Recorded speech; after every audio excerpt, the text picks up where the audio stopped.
In the name of the Father, and of the Son, and of the Holy Spirit. Amen. Dear friends, we are in the first Friday of the month, the day dedicated to the most sacred heart of Jesus.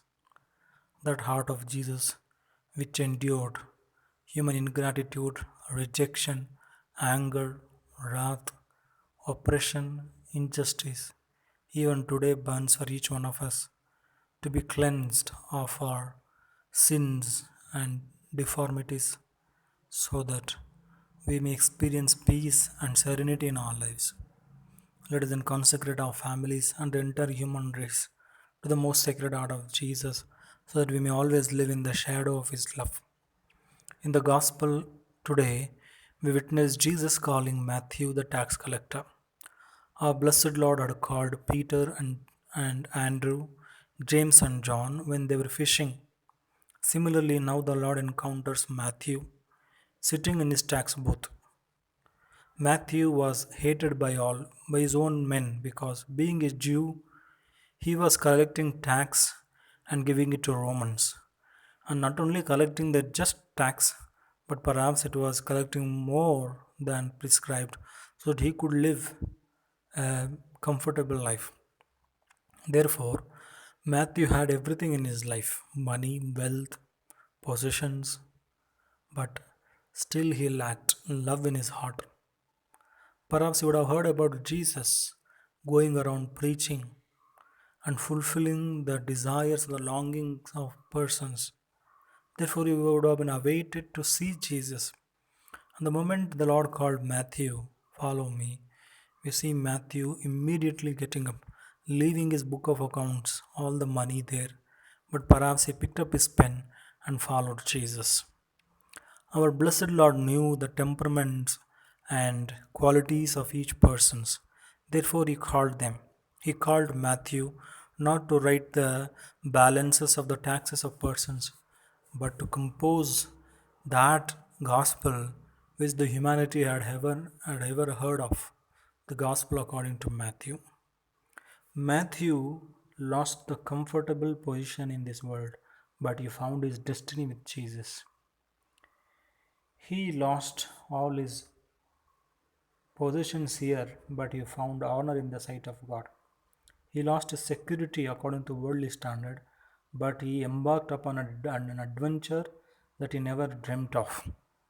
In the evening, when Matthew was sitting along with his friends for dinner, our blessed Lord speaks to those who murmured against him that I have come to call the sinners, not the righteous.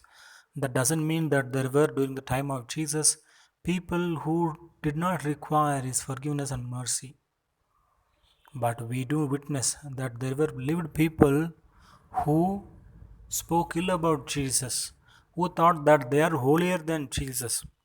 Such self-righteous the persons, the Lord says, I have not come to call such people, but those who are desperately stand in need of a savior to redeem them of their sin, to redeem them of their oppression.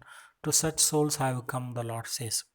Therefore, my dear friends, to live a holy life is not the merely call of priests religious, but everyone who is baptized in the way of life that we have chosen, living a life acceptable in the sight of God, that is holiness. To help our children to grow in faith and morals, to do the very mundane work with cheerful and joy on our face, that is holiness. Let us then ask Jesus to give us that eagerness and earnestness, like Matthew, to throw away all our wants, but to follow the one thing that we need: His company, His presence, and His hand in our life. Towards this grace, let us pray. Blessed are they who are poor in spirit, theirs is the kingdom of God. Bless us, O Lord, make us poor in spirit. Bless us, O Lord our God. We are the light of the world. May our light shine before all, that they may see the good that we do and give glory to God. O most sacred heart of Jesus, you have called us to the sacrament of baptism to bear witness to you, to realize your love and mercy in our lives, and to ever remain in the shadow of it.